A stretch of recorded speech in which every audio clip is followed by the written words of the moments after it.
Hindi lamang droga, kundi lahat ng uri ng krimen ang tututukan ng kapulisan. Alinsunod sa direktiba ni Pangulong Ferdinand Marcos Jr. na panatilihing ligtas at payapa ang pamayanan. Ito ang paglilinaw ni PNP Chief General Nicolas Torre III. Anya, tungkulin ng pulis ang tumugon sa reklamo ng mamamayan.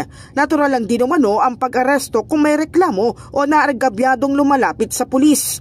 Sinabi ni General Torre na may mga kaso na mas angkop dalhin sa barangay, pero sa mga seryosong insidente, dapat may aksyon mula sa kapulisan. Bigang din ng opisyal na ang pag-aresto ay hindi dapat humantong sa karahasan. Ipinaalala rin ni Torre na may karapatan ng bawat isa sa due process. Kung wala kang abogado, may libreng serbisyong legal ang gobyerno sa pamamagitan ng Public Attorney's Office.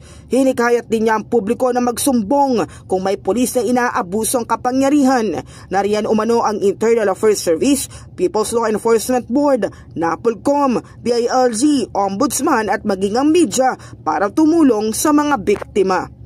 In the heart of changing lives, ako si Brigada Kath Austria ng 105.1 Brigada News of Manila, the Music and News Authority.